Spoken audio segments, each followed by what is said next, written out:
with Renee.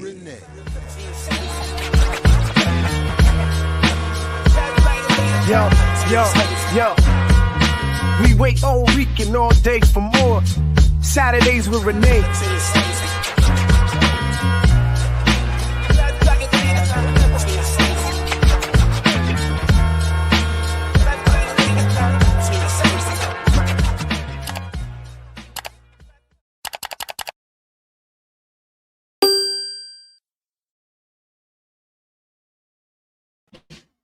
All right, welcome back, everybody, to Black Liberation Media in episode 106 of Saturdays with Renee, featuring Renee Johnston. I'm Jared Ball, happy to be your host. Please like, share, subscribe, support the Patreon. Do all of the things, put this in your socials, invite others to join you. We have a very, very, very, very special show with a surprise in a few minutes. But Renee, What up? how you doing? How you feeling this week? Listen, as per usual, my life started one way this morning, and then the world was conspiring against me because I was supposed to. The plan was to be there 20 minutes ago, and I'm still in the car, and so yeah, this is life, though. This is life. This is no. Yeah, these things happen from time to time, and but it's well worth it, and that'll be adjusted in a moment, and then we'll have our little surprise. Where am I, Angelo? I am in a relatively secure location. But no, I've just made a slight adjustment in the house today. I hope everything is working okay to accommodate again a little bit of a surprise that we have. Although I think it's funny that from the viewer's side of things, not much will be different. I was going to say that it won't make any difference to them. But it'll still be a surprise nonetheless, and so all will be revealed. What I will share though is that what I do like about this painting, if you can see, it's says I mix what I like. It's got a black woman whose afro is styled into almost like an album, like a DJ turntable, expressing love, and it's the remnant, the one remnant of what turned out to be a horrible misadventure of trying to support a black production house.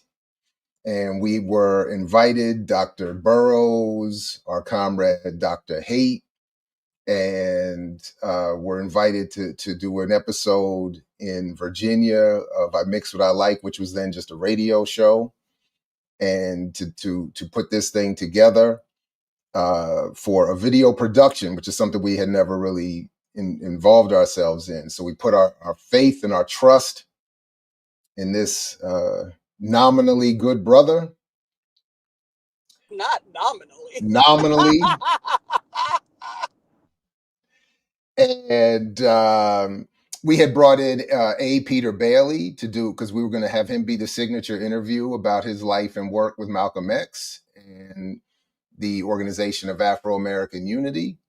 And so we had all of that all set up, and we did a little mini fundraiser to pay the brother for the space. So though he had invited us to be there, there was still an associated fee. And all I said was, listen, we'll come up with a couple $100. We're happy to support the space, but all I want is to be guaranteed the footage of the event. That's all I want. Just make sure I get some sort of footage that I can either use at worst, use the audio for the radio. And so we spent like 10 hours waiting and setting up and taping, and we had a whole, like we had DJ RBI, the legendary DC area, DC based but worldwide known DJ. He came in and was spinning, and we had a brother. We had it was a whole hip hop thing. So we had all the elements. We had all the core elements. We had the graffiti writer painting as we were taping, as DJ RBI was spinning, as we were rapping, so to speak.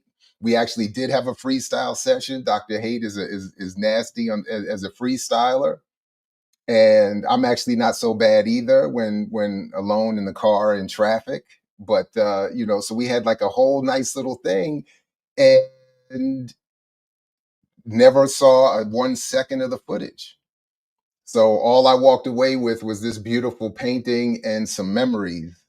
Uh, but yeah, but at least, so the good news is I still have it, and folks can at least see that a little bit today. It's not often I'm in this section of that. I'm actually in a part of the house, Renee. We're not allowed to be in. I'm not allowed to be in. Oh. Like you're gonna stress your poor. I'm so irritated with you stressing your wife out. Like me meeting your wife for the first time is not supposed to be a stressful venture for her. Like, but It was my fault. Classic Jared. Classic Jared. Tell So Jared something, and it just somehow. So I told I my don't even wife know the other what day, happened. I said we got a special thing happening, and it might be happening on one of these Saturdays. And she said, okay. And then she said, but is it tomorrow? Or is it no, because this was Thursday. Is it Saturday? And I said, no, that's the one thing I can guarantee. It's not this week. That's the one thing. And I was emphatic.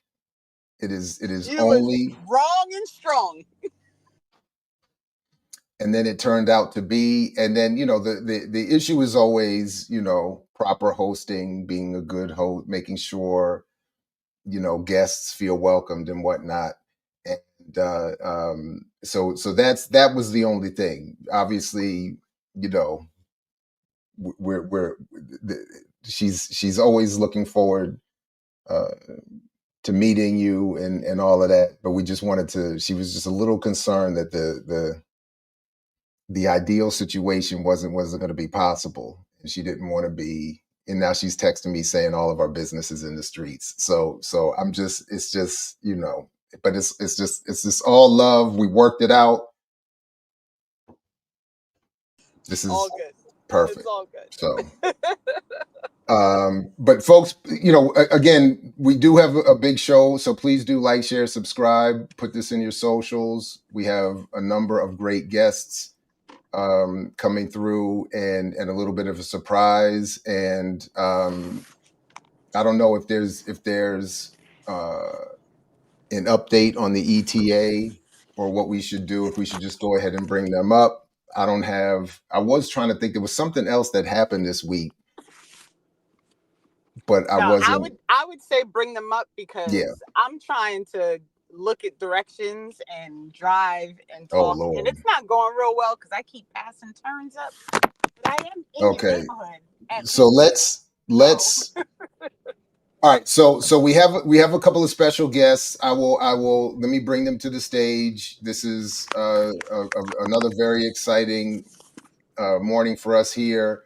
We have returning once again to this platform, the always wonderful and welcome Samantha Youssef, who among many other things is a Palestinian animator and artist, and Ukrainian artist and scholar, emerging scholar, who obviously has been coming around a lot lately to talk about her work in the film industry and what all that we need to know about how we are emotionally engineered. And then joining us here for the first time, but for many of us is somebody we've been watching for a long time, primarily in Millennials Are Killing Capitalism. So salute to Jared and Max C. Is Dr. Lara Sheehi, who, among many other things, is a research fellow at the University of South Africa's Institute for Social and Health Sciences.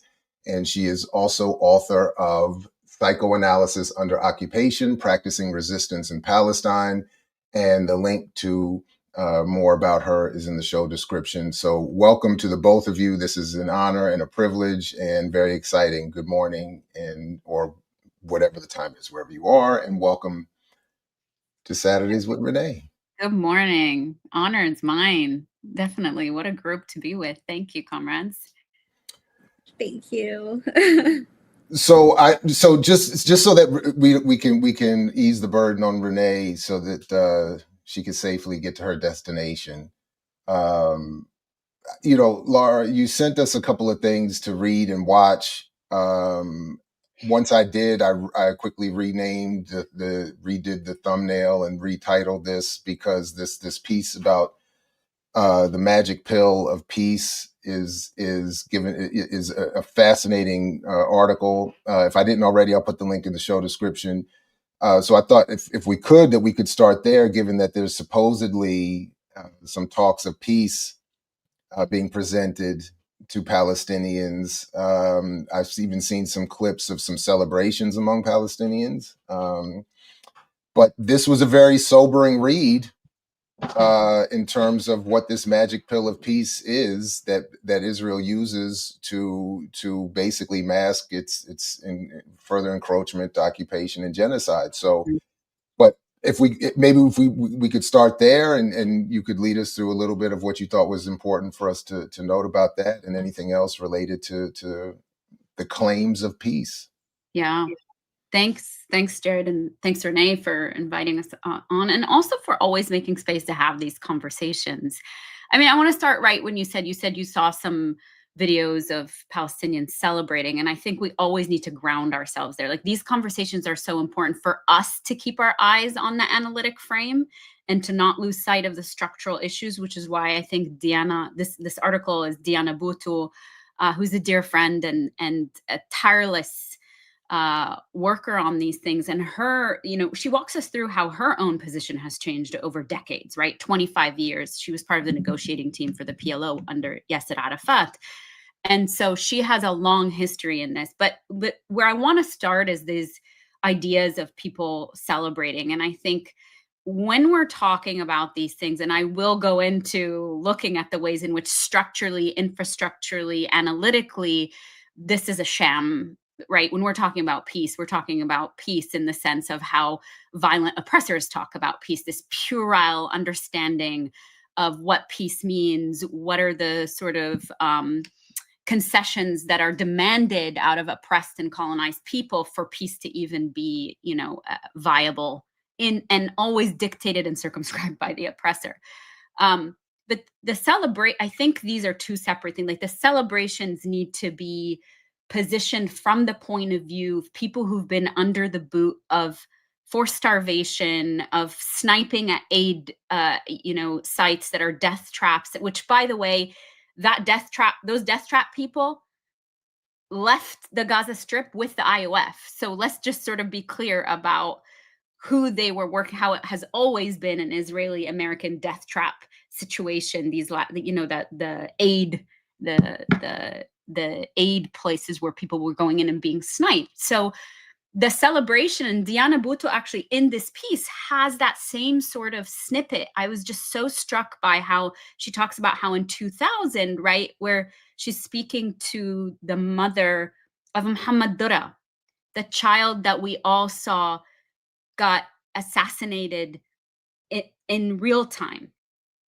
And that photo that I've heard has radicalized so many people, with his father trying to shield him, and he dies in his arms, right? Because Israelis murder him. Diana walks us through how she speaks to the mother. That's the photo I'm talking about, this harrowing photo that's sort of seared into so many of us. And his mother at the time says, at least my new child, she has a daughter at the time, won't grow up with IOF soldiers in the Gaza Strip. And I think that respite, that real time, real material impact on people who are living under this, not having drones, not having bombs every single day, not having to worry about being sniped if they're going to get sugar or all that, that's real, right? And I hear this from the couch, and I hear this from people on the ground, and I hear all of that. So I think we need to hold that in mind as we're discussing the analytic framework that allows us then to say, how do we peel back and look at the structures that have always been in place, making this peace process the sham that it is? And I think that's the piece for us to continuously hold on to, so that we understand that the fight is not over here, that even if there is a ceasefire, even if people have a modicum of relief from the horrors that they have had to endure every single day, that they can revive some sort of dignity, whether it's burying loved ones or searching for missing people, or having their loved ones be released from prisons, which, by the way, was a central component of Al-Aqsa flood. That was what was stated at the beginning, that it was the release and the demand of the release of all political prisoners, particularly women and children. And that is what we're getting with this sort of swap. And this has been the history of political prisoner releases in the context of Palestine under the boot of the Zionist colony. But I think the way that Diana really sort of lays this out is that the long history of this, what I would call, she calls a magic pill, which I love because it calls into question settler colonial reality bending, right? That for a settler colony to continue, it must engage in reality bending that is here in the specter of the magic pill. And it's not enough that they say it. We need to take the magic pill, right? Like, people need to consume and metabolize and have that magic pill shroom inside of you and constantly be fortified for that to have any sort of semblance of viability. And I think for us to read that, the reason why it's sobering, I'm glad you said that, Jared, is that this is not a new thing. And I think that is an important piece of this, for us to return and say, this is an old story, repackaged, and here we are again. And for us then to do the analytic work of saying, what is the infrastructure of violence and power that is underwritten, of course, by empire, by capitalism, by settler colonialism, by colonialism, that allows for this to continue from Diana's dating, 25 years later, but we can say maybe 75 years and counting, right? So that's where I would start us, just like at the analytic, and then holding all the pieces together. No, right on. Thank you very much for that. And I did double check. The links are in the show description. Do you want to use this one? So we were. No, yeah, it makes more sense. Yeah. Because it should sound better at least. So what we were trying to work out, the timing was that on her way somewhere, Renee was able to stop at our house and meet my wife for the first time and be here live. So she just walked in. And I didn't mean to be, I was trying not to be exuberant while you were talking, because I didn't want to convey the wrong, it was just unfortunate timing. But Renee is here. You should be able to be heard on that mic, I think. And folks can say whether or not they can hear me. Yeah, they can hear you. I can hear you. And but I did, if I can just quickly, I wanted to show where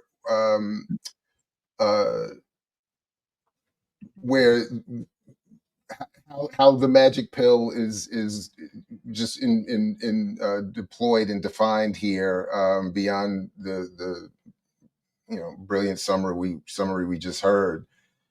She writes that the peace process became a magic pill, rendering the occupation invisible to the West, disguising its metastasizing, omnipresent, and ever more violent form.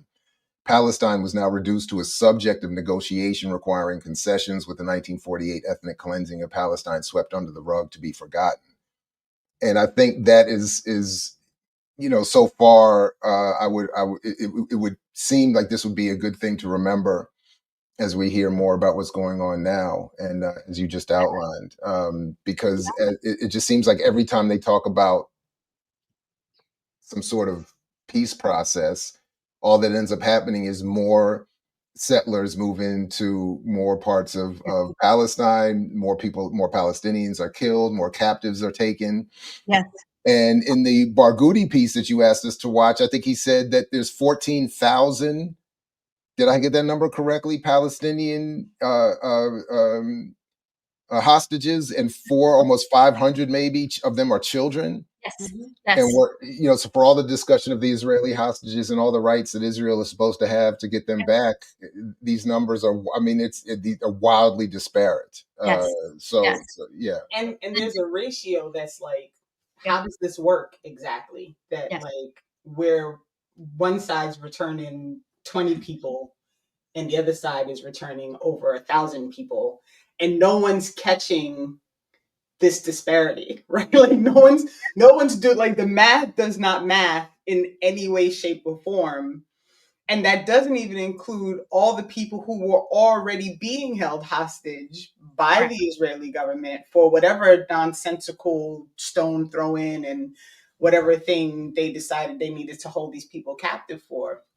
So for me, it is deeply problematic that we have this setup where it's almost like when you do the math, we're saying like, oh, well, for one Israeli, they're worth like 200 Palestinians. And I'm not really sure how that math worked out, that one human doesn't equal one human. But of course, that would mean they'd have to let all the Palestinians free, which they're not going to do, right? Yeah. And I actually said to somebody yesterday, if you actually read through that 20-point plan, that they actually wrote in there, we would release the children, like as part of the 20-point plan. And nobody blinked and said like, well, why are there children being held in an Israeli prison? Like just the whole, Yep. the audacity of the whole thing for me, like it's just, it's too much. Like I can't, the level of caucasity we have going with all these things is like beyond all comprehension for me. And I need people to pay more attention Yep. to like these small details, right? Like, because every time there's a quote unquote ceasefire, somehow Palestinians is still getting killed. Yeah. Right. Yep. So like, how does that work? And then I read a New York Times article, and I didn't share it because I already hate the New York Times, but they're going to be honest at least about like what Israel's doing, right? Whether people pay attention to what they say is a whole other thing, but they're not pulling out of anywhere, and they're telling Palestinians like, you can't go to certain places because we're not leaving those areas. And if you come to those places, you're going to be considered a problem and you're going to die. And so you shouldn't. So like, we're clearing Brooklyn, right? Like we're leaving Brooklyn, but I can't go to Flatbush because you've decided that I still am not allowed to be in Flatbush. And I'm not really sure like how that all plays out. Yeah. I mean, this document is such a perfect extension. It's a confessional of the colonial mind, right? And part of that is being imperious enough to just say things and not have to have it make sense. Part of that is because the infrastructure that it lands on is there for people not to notice the things that you're saying, Renee, right? So, for example, this entire thing says nothing about the West Bank. Right. And we know that many of the prisoners and the captives are held in the so-called West Bank and across, or have been taken, stolen, kidnapped. We've been seeing it in Jenin and all these sort of places in the last 2 years only. I mean, it hit a high during the genocide. Many of the folks who were released in the first exchanges have also been re-kidnapped. So these are the things that we're not talking about. But it's such a unabashed, racist, settler way of thinking about things, where in bold print you see how they quantify what life equals what, right? So they say for every deceased like Israeli body, 15 deceased people will be released. So right there, we're already, I mean, the racism that's involved in saying 1 to 15, this is not new, by the way. In 2006, for 2 dead IOF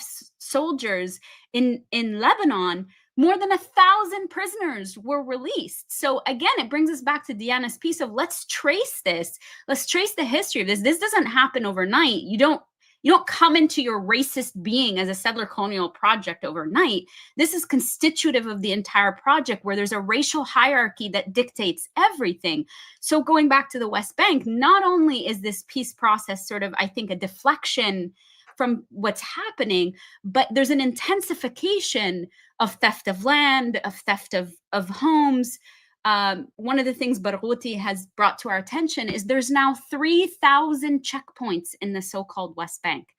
Every single village has a lock on it, has a door and a lock at night. So even as you're talking about these peace plans, and the imperiousness with what they talk about, they call it New Gaza, New Gaza. Like they're just you're bestowing a new name on this place in their peace plan as well. It's like old school colonialism, right?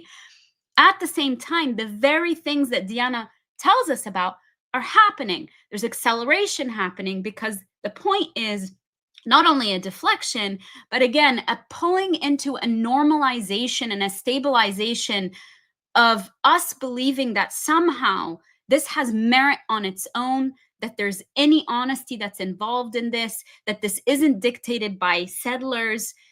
The way that can happen is there has to be also an infrastructure of how people, audiences, not the folks here included, how they think and engage with ideas of peace, of what that means, right? Like people have to come at this, number one, with the sort of puerile understanding of what that means, but also a sort of over-investment in the concept of peace, no matter what the price is. And of course, the price is always paid by people who are oppressed.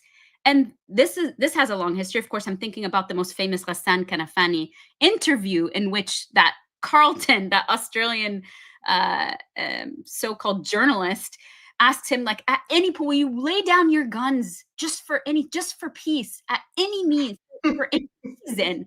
And he's like, and have the conversation when guns aren't there. Well, first of all, that fantasy that somehow if the guns aren't in the room, they don't exist, is the fantasy of a white colonizer that doesn't understand how power works, right? And that always demands the concessions are always having to be made on the side of the oppressed. In this case, Palestinians. There's no assurance whatsoever for Palestinians in this entire peace plan. Zero.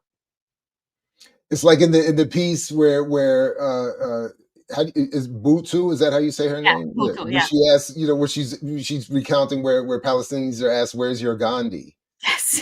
It's like what I want people to say Israel killed them. That should be. Yeah, that's actually a good answer. That's a good answer. That should be. All of our Gandhis were killed. They were all killed. Yeah. So that's right. That's right. Sam, you had something?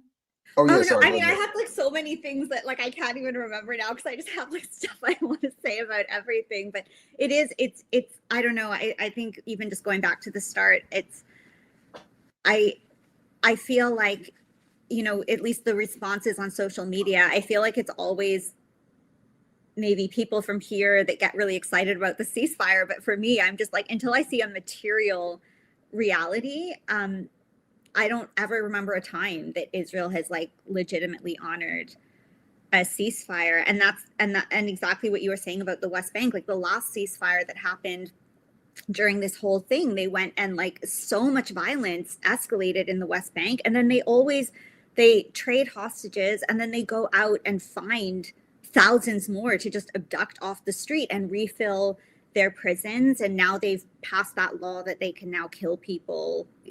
I think, did they pass it, or they were discussing the death penalty in the prisons? And I think, like, it's just all the values of life and the terminology. Like, it's always that, Palestinians are prisoners, Israeli soldiers that are actually under international law prisoners of war are hostages. This ratio is constantly reinforced, whether it's death counts. If one Israeli soldier dies in combat, then that means that like thousands of Palestinians need to die or just be exchanged, like just this value of life. And it's just constantly been repeated, and we don't get a voice in any of these discussions, because even this peace plan proposal, like there's no, everything is at Israel's discretion, that the war will end. There's nothing about even ending the war. The war will end at Israel's. I've only seen the one page, I think, that was released yesterday or something, but there's actually nothing in it that the only thing is like, yes, I hope that there's just a cessation of violence so that people on the ground can breathe for a moment. But it is very colonial, and I find also that the terminology of how they use Palestine and Gaza, because it can be about Gaza, but then if somebody in the West Bank shares a photo of them celebrating that one of their family members got released from prison, then that can somehow fall under some kind of like what's in this new peace plan proposal, that no media coverage is allowed of any of the like no celebrations or media coverage can be shown of any of the released like hostages. So you can't celebrate, you can't do anything. So if one person posts a picture that can, in the West Bank, that can be considered a violation of the peace treaty, and then they resume their attacks on Gaza. And so it's like, sometimes it's all about Gaza, and sometimes it's Palestinians as a whole that then get held accountable for any actions. And so just the way that everything, I mean, magic pill is a great way to say it, but it's just this completely ridiculous reality that has become, I mean, just that Palestinians have become so dehumanized, and Israel has just become so like Western modernity or something that needs to be protected and preserved, that nobody even thinks about that. Like you were saying, like, this is why nobody even thinks about how, I mean, I know like yesterday we were talking about Hind Rajab because she's just very well known, but nobody ever thinks about how they called a 6-year-old girl a young woman and frame it in this context of grouping her with all Palestinians being Hamas, like as if she's a militant. And yet literally Israeli off-duty soldiers that are having a party next to a concentration camp that actually are militants in the army are, I'm not like, and again, I just think war is horrible in general. I'm just against war. So all of these war laws to me are just stupid anyway. But if we're going by international law, that's also been recognized and discussed that these are prisoners of war. And so just the whole framing of everything is just very disturbing, and it just gets accepted. Like I think that's what's so weird to me, especially being here in Canada. You just walk around and everyone just accepts this. Everybody just accepts by default that if you support Palestine, then you're automatically like evil and a terrorist and shame on you, and without any critical thought, without just looking at what this situation is. So sorry, I'm done my rant. No, it's perfect, because one, first of all, in the Butu article, she talks about that the Israel will always quickly say to something you mentioned, Samantha, oh, this is we have security concerns. Mm-hmm. So somebody did something, so peace is off, we're back to bombing. And then as she writes here, but for Palestinians, there is no magic pill. The West continues to entertain proposals like the one currently hanging over the region, giving Israel the ultimate say over the future of Gaza. How is it that the country committing genocide is granted any say in the future of people against whom it has committed genocide? I mean, this is where we still are. Yeah. And I think that's a really, so everything you were just quote unquote ranting about is being analyzed in that article, and is up for serious, consideration at minimum. Yeah. And that we're still having this it's been literally like 100 years, and we're still having this like Palestinian question conversation about like, well, what about the like, what do we do with these people? And I'm like, how about you just leave them the fuck alone? Like that's always an option. Like there's always the option to leave people alone, right? Like there's always the option to shut the fuck up. Like there's always the option to not participate in a process that is detrimental to the lives of other human beings. Like that can always be part of the plan. And so this consistent question of like, well, how do we get around killing off all of these people without anyone really noticing that we're killing off all of these people? And, we know, like, it's not just in Palestine, like it's in Sudan, it's in Congo, it's in Haiti. It's like all these places where they're just blatantly like, oh, these people don't Like, yeah, they don't need to be there. Like, we want to do something else, so they don't need to be there. And I always wonder, like, what happens when you kill off all the regular people? Like, who's going to buy your shit so you can make a profit? And who's going to clean your house? And who's going to cut your grass? Like, all of this, like, even here, this whole thing with ICE and, like, chasing people off of fucking roofs. And, like, I'm like, what are we doing? Like, how is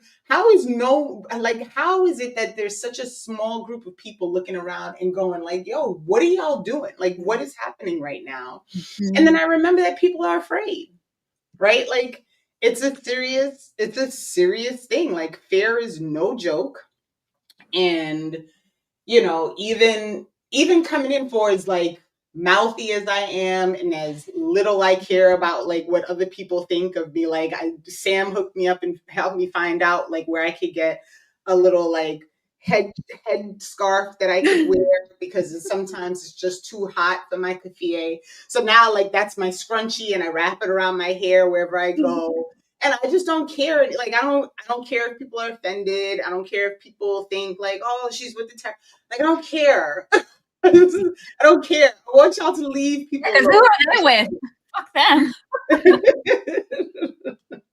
But it's wild, and the fear is real. And so I try to remember, like, and not that it's easy for me, but I'm just in a position where I don't have the energy to worry about other people's offense by me having common sense and thinking that people should be allowed to just live, right?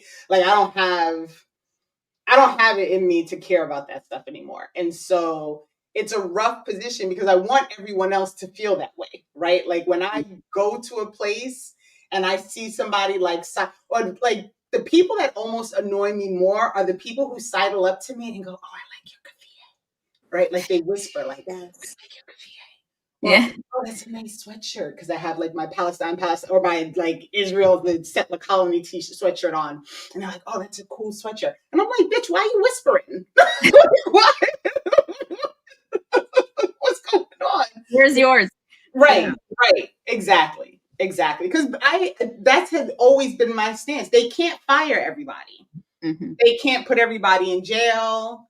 They can't accost. There is not enough military, police, prisons, anything in this country or in the world to accommodate holding every single person on the planet hostage. So if more people could do it, it might actually work, right? But it is that I agree that it's a rough thing to be brave, but we're just gonna have to start.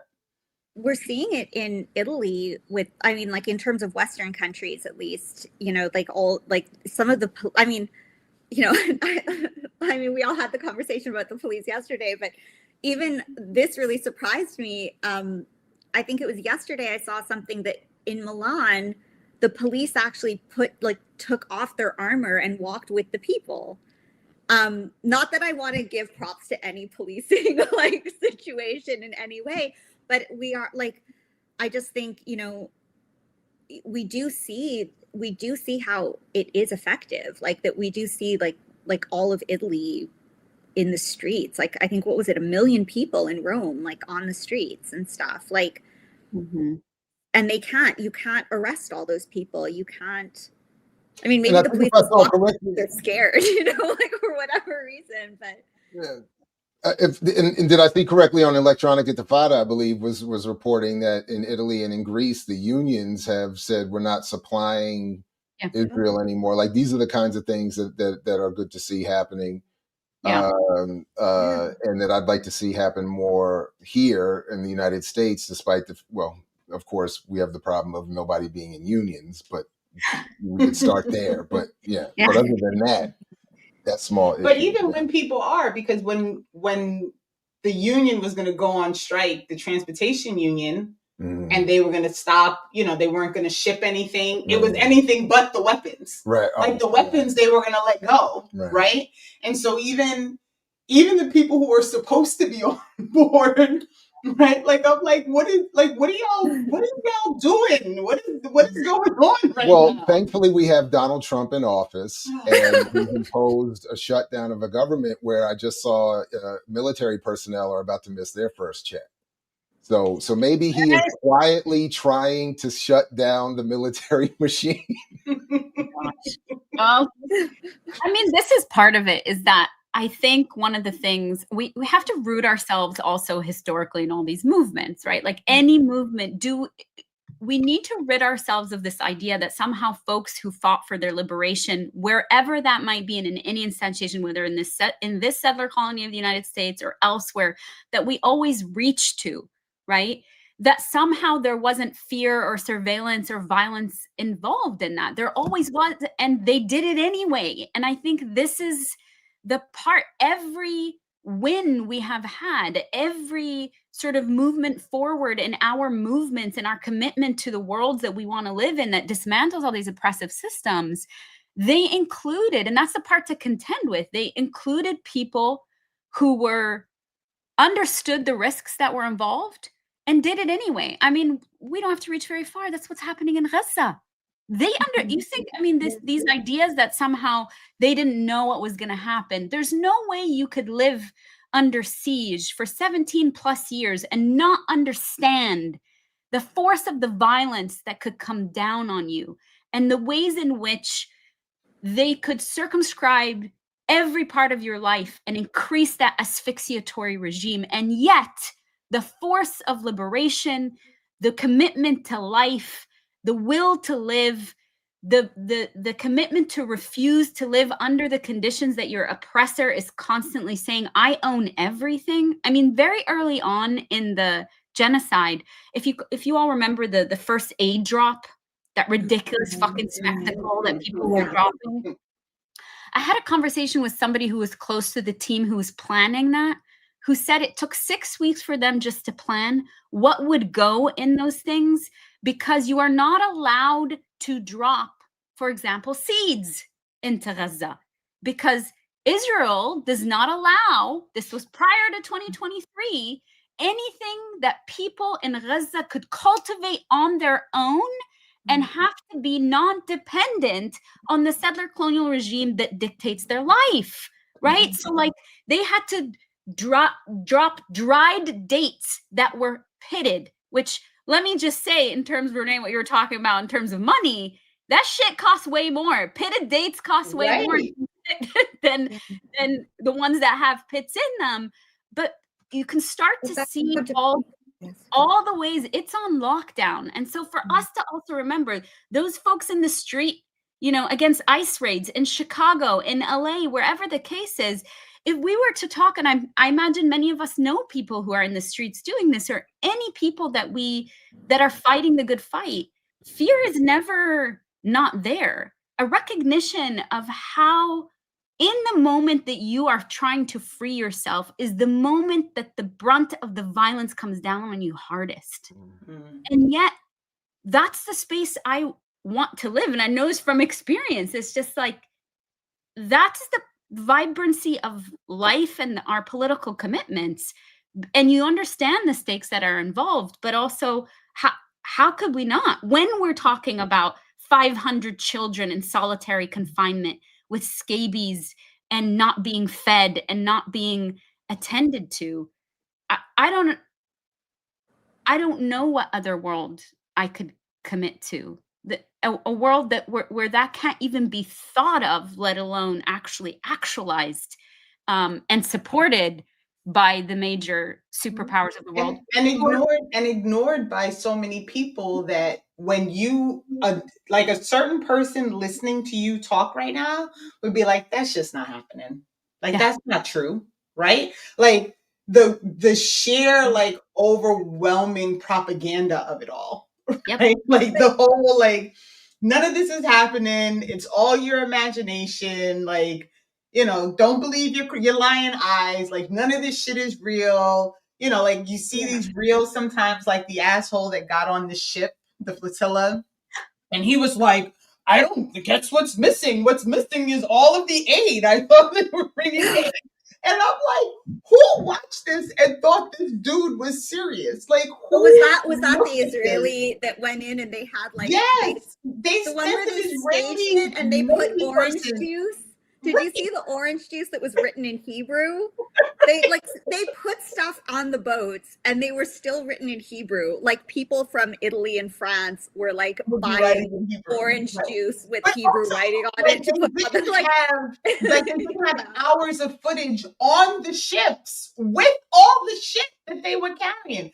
Like, it's like, I don't know, do they just think everybody's stupid? Like what, you know? But it's the same thing. It's the magic pill. It's the like, we're going to tell you this thing, we're going to build it up, we're going to tell you that this is what it's going to be. And meanwhile, they're doing all kinds of other things that no one is paying attention to. And the people who are paying attention are being silenced. And the people who have the ability to actually tell the real story are so busy taking money from the people perpetrating all the evil that they're unwilling to just be honest about it. And I think for me, that's one of the things that infuriates me. It's like, can we at least just tell the truth?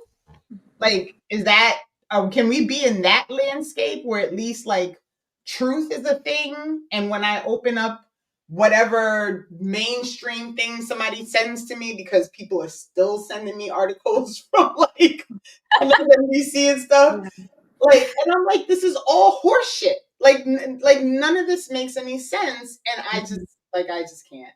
I can't. I was going to say, just for the record, sitting across from Jared is like cracking me up because I haven't been on screen in so long, and he's probably forgotten how demonstrative I am. So with the it's weird to see. It's weird. It's like it's weird. It's a little surreal. I love it for you both. So I'm jealous. I'm jealous. You're hanging out.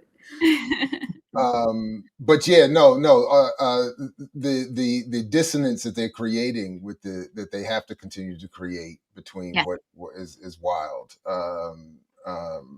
But yeah, sorry, go ahead. No. It's just crazy. I actually wanted to ask a question, but yeah, the it's just the whole thing is so crazy. Even the thing about Hamas disarming, like you're talking about the most underfunded, like they do DIY weapons and they're running around in flip-flops and sweatpants. No, even literally to this morning, sorry to cut you up, but literally up to this morning, I'm watching, I saved, when I have an option, I save John Elmer's reports so I can end on something positive.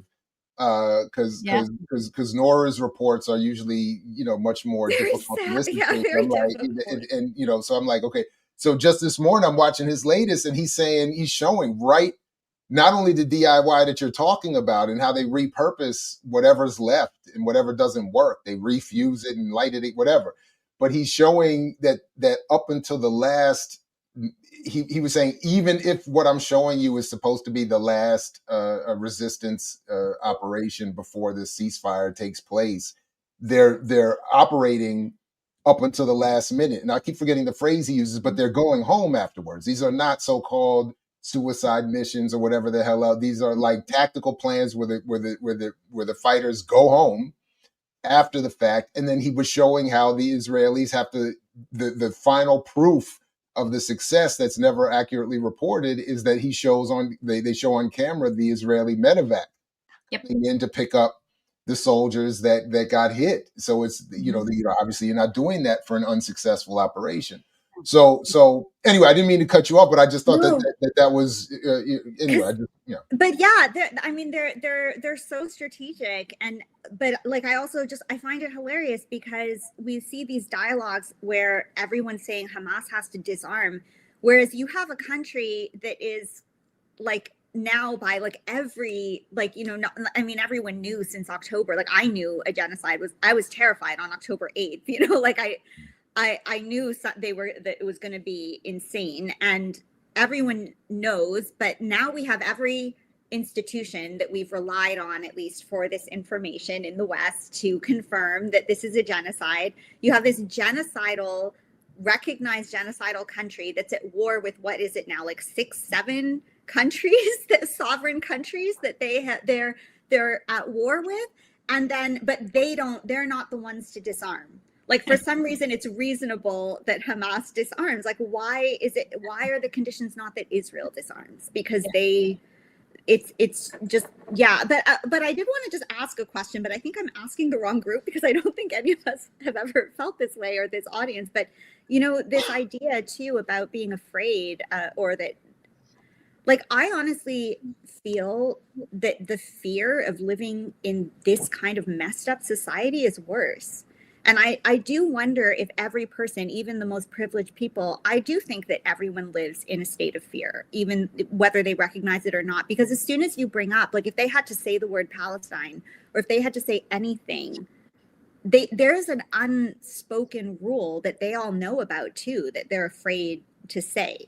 So I don't even, like, I just feel like when you wake up, I don't even think, I just think you have to choose between fears. I'm sorry, I don't know what you think, but like, I don't really know if anybody that lives under the ruling class or whatever, even the most privileged, like, wealthy, white Anglo-Saxon descended, I don't know, whatever.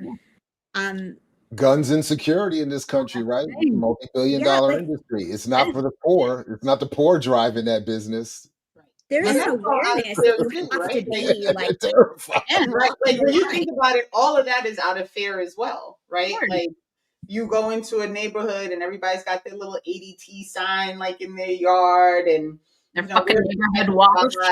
Right, like, they're all surveilling each other, and what I mean? Like, and there's that consciousness that you have to be like aligned, with the state. And I think like Hazza has shown us that, that, like, I mean, this is like a place where they have none of that protection. Like, they've been, I don't know. I do wonder that sometimes, that maybe that's very theoretical or something. I don't think it's theoretical. I think living under the crush of the history of your violence, whether it's white people or settlers, or it makes you afraid constantly. You're constantly in a state of annihilatory anxiety because yeah, like, somewhere you have to know, even if you're indoctrinated or deluded, like, something in you still knows. Which is why you live in perpetual fear constantly. You're constantly alienated. You're constantly afraid. You're constantly projecting it onto everybody else around you. And you build more and more and more sequestered areas that are also segregated because you think that's going to protect you, when really the violence, you're the one enacting violence, whether it's on the environment or everybody else around you. That's what's happening. And here's the thing, just like the peace plan, just like this magic pill, just like this constant lie, it needs ongoing feeding to stabilize it. There, you can't just do it once and then it sustains itself. So the constant feeding of it through whatever it is, and we can think about the ways in which this is exponentially increased under capitalism and scarcity and all the things that are not natural that are created. Of course, that's the case. And here's the thing, all of this is also mobilized through psychological operations, psyops, right?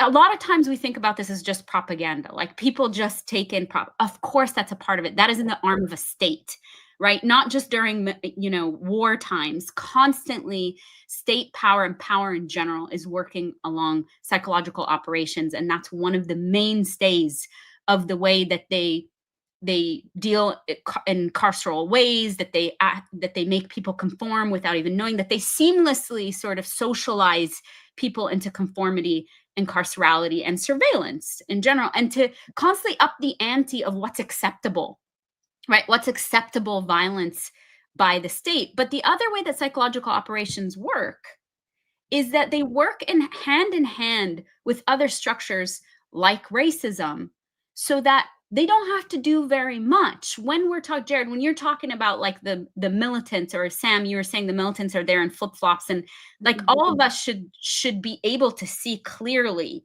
what the asymmetry, that there is no power balance here. Apart from the fact that this is a quote unquote sovereign nation, this is what they constantly shove down our throat, with a non-sovereign state and non-state actors, period. That's what we need to be saying. Yes, they're militants, and also they don't have a state technically in the way that you function in the world. You're telling us they don't have a state. So this is already not on the same plane. But one of the ways that psychological operations work is already have racism mobilized so that we have identifications with certain people and others. People have identifications with the Israeli occupation forces in their gear because United States empire military shit saturates our life. You can identify that as the quote unquote hero, and you see the Muslim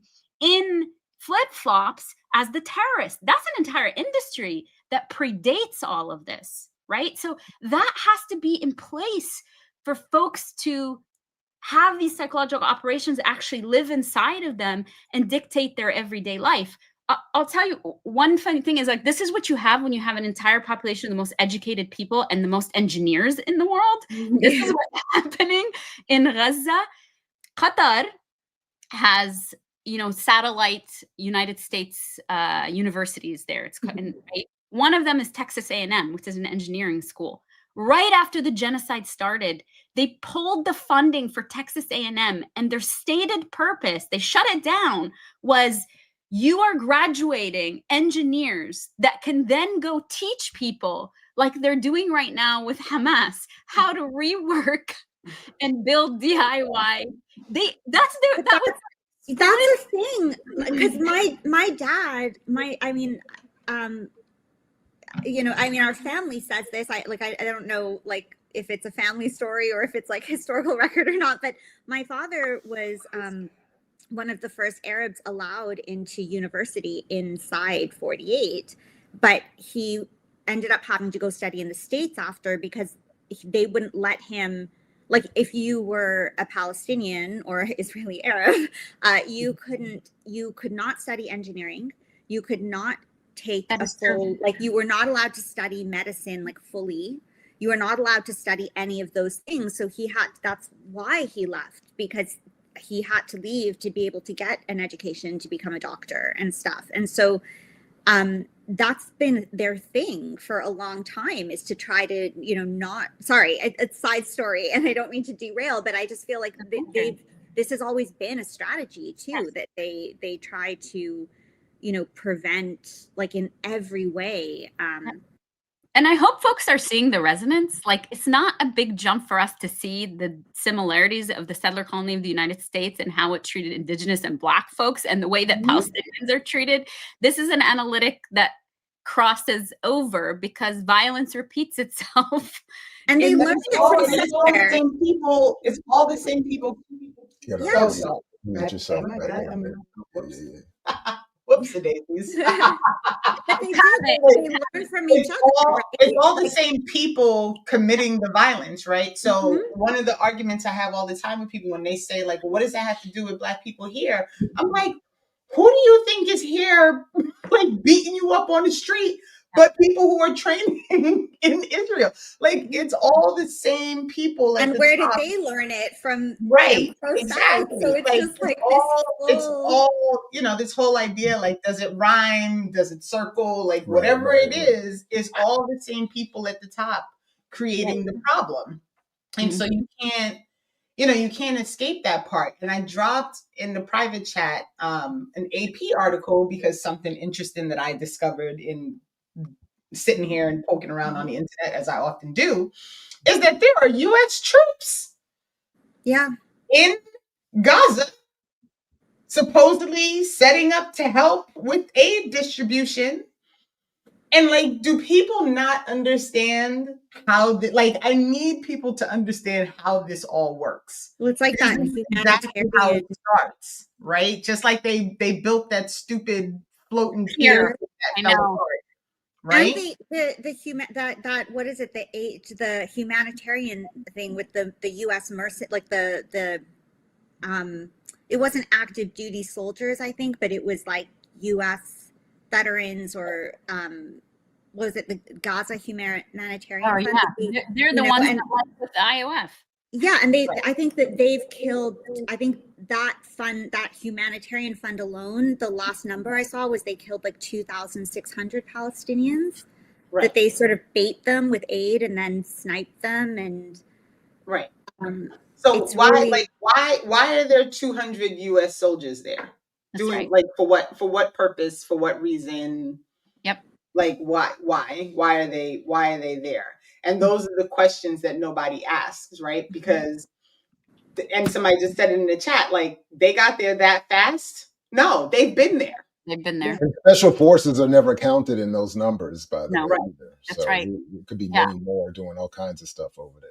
I think like the one and only quote unquote successful hostage breakout, which when they killed like 200, I think they massacred like 200 people, kids, children, tents. Yeah, to get one hostage, included- and they killed 3 hostages, and I think they extracted 4, and they killed 3 and killed. But it 2 included hostages. It included American troops. That was the first time we actually heard, Yes, because it was that's a right.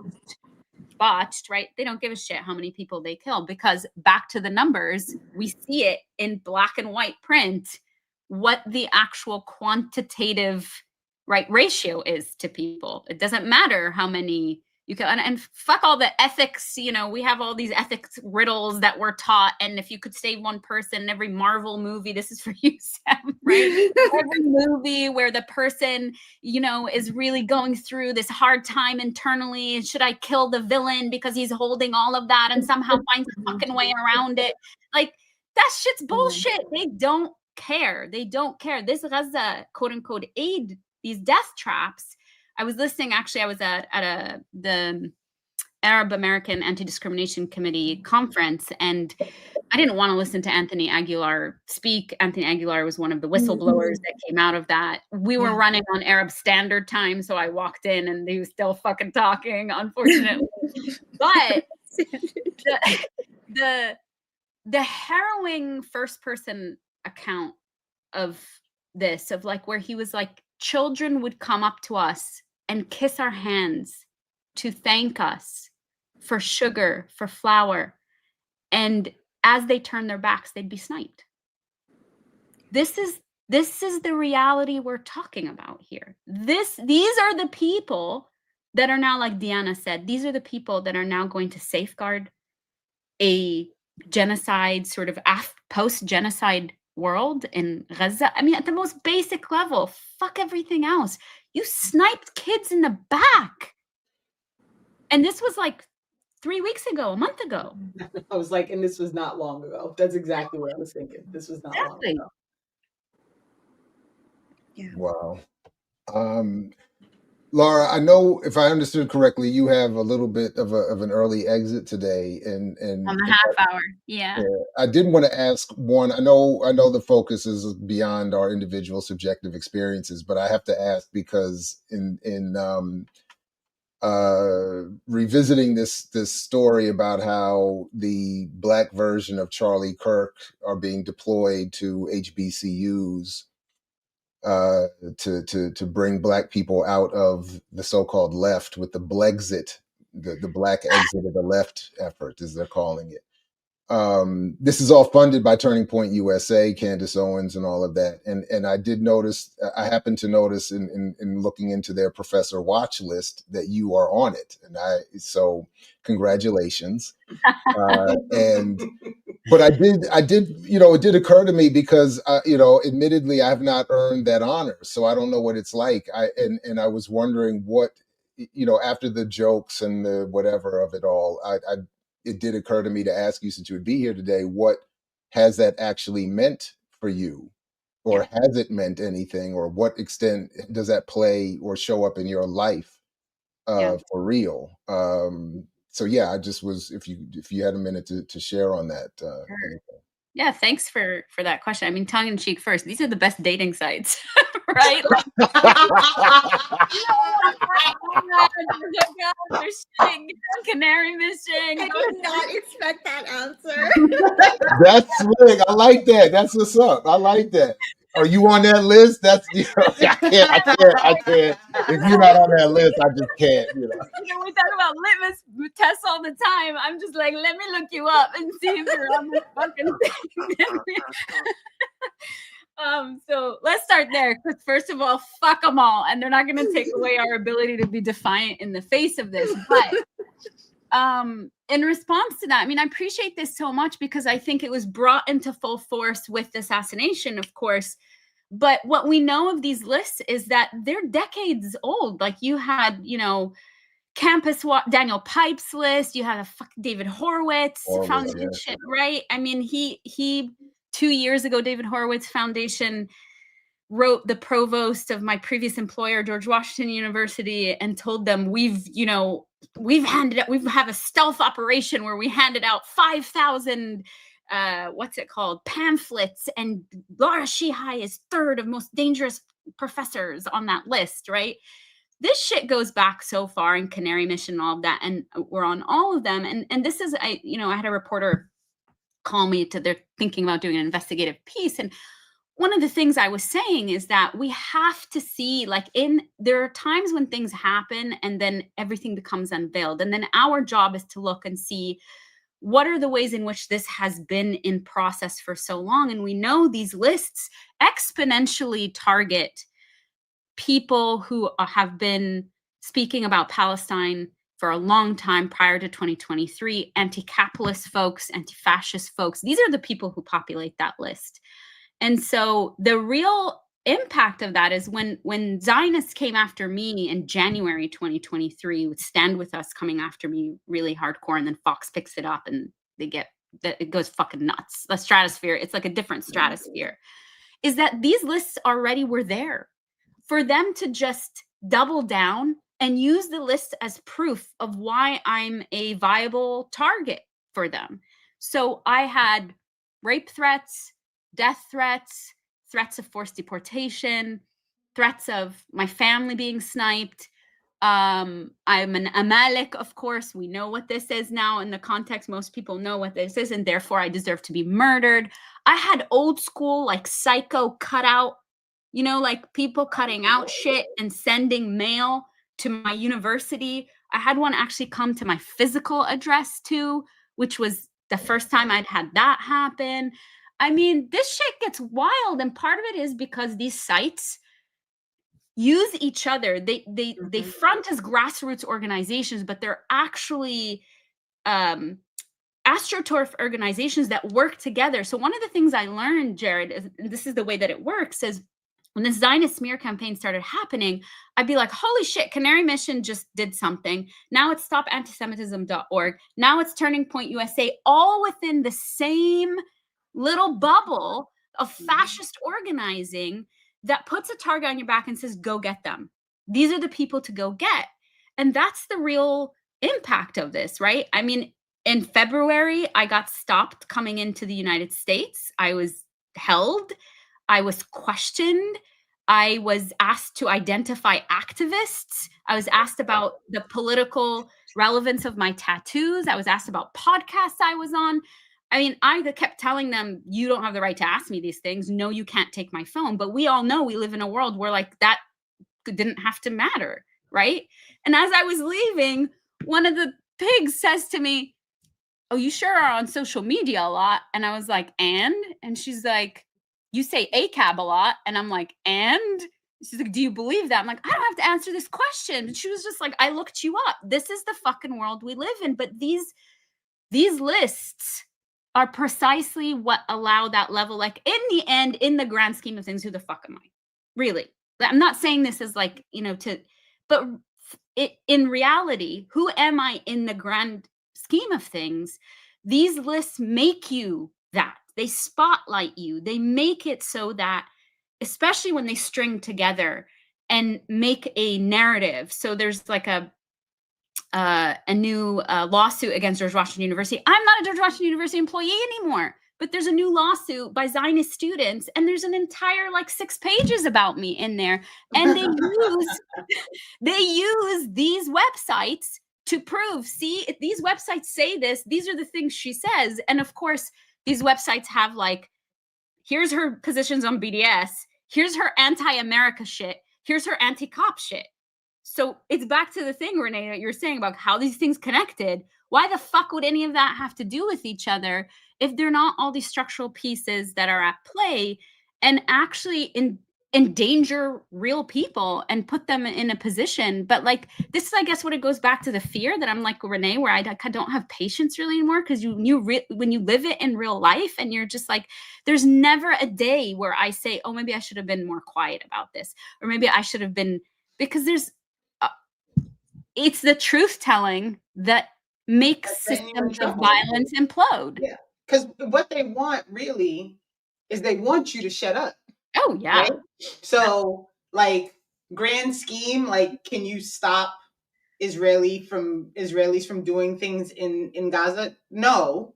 But the idea that you are capable of presenting what you present to people who maybe are not paying attention, but you say it in the way you say it, and they're like, wait a minute, what just happened? So now you're a danger to their whole scheme, right?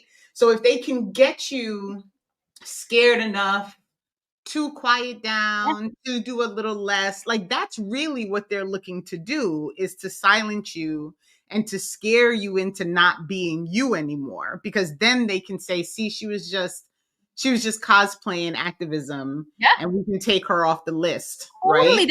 It's a side gig. Yes. Yeah. Yep. Yeah.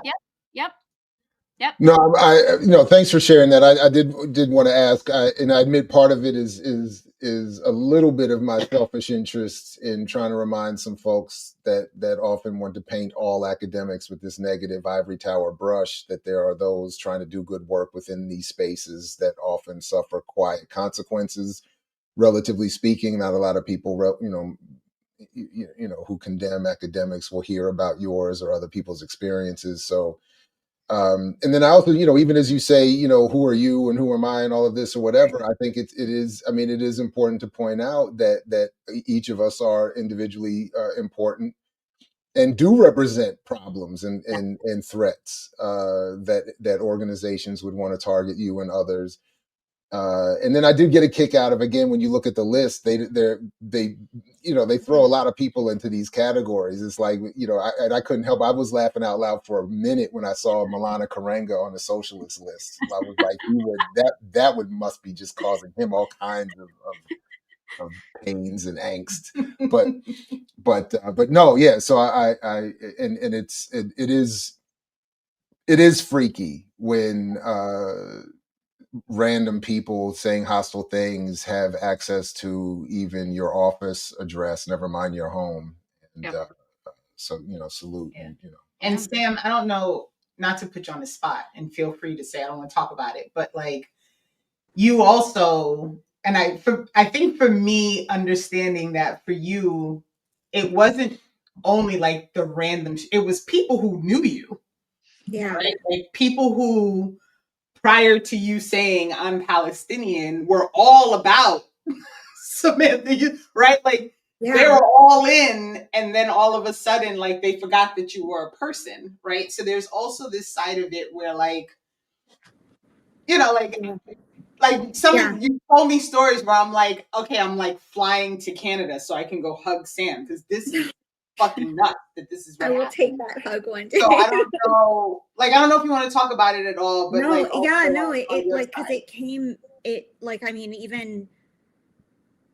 even students that I had, and students that, like, because I used to teach online, like, people that like would be my students that would like, I remember, like, some students even gave me this gift that they even mailed around to each other so they could all sign it, like, around the world, and then they sent it to me. And some of those students even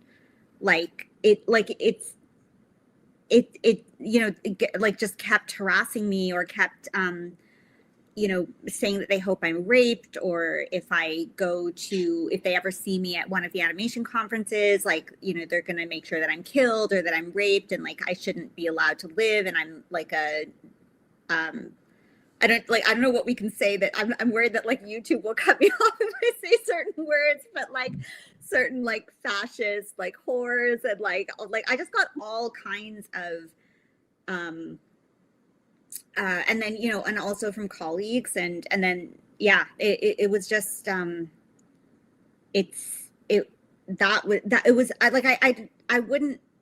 I'm not surprised from that response from people that you don't know, but that was very weird. Like people that I'd known for years, and yeah, and that I thought trusted me, like, you know, that I thought we had a good relationship or something. Yeah. I mean, Or at that's least not, damn, we can't just disagree without all of that. Like it can't even just be a simple, oh, I didn't know we're not on the same page. It has to go immediately to these levels of violent and sickness. Gross. It was, and it was like, I mean, at least some people, I remember on social media, there was even someone, like I ended up blocking them. So I think comments got deleted or something, but like, or that I can't see them anymore. But like even my earlier posts, like some people that didn't really understand the situation, that were kind of both sidesy, at least sort of came to my defense, because this person was like, they were like, I don't understand the situation, but this person seems very unhinged. But he was like, I can't let this go.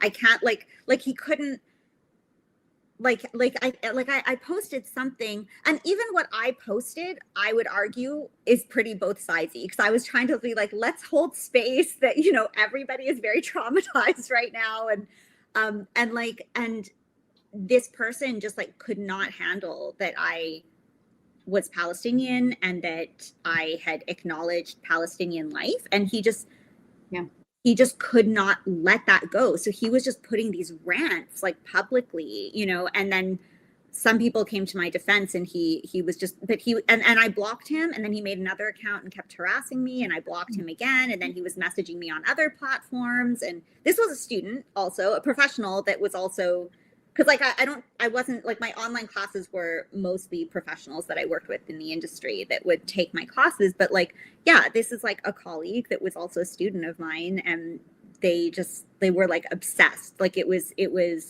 this is a great example of when we say the infrastructure of racism. Like nothing can change overnight that quickly. Do you all remember very early on when I fucking hate Justin Bieber, but he posted a photo of Gaza. And he posted a photo of Gaza, and he said, pray for Israel. And then people told him, this is Gaza.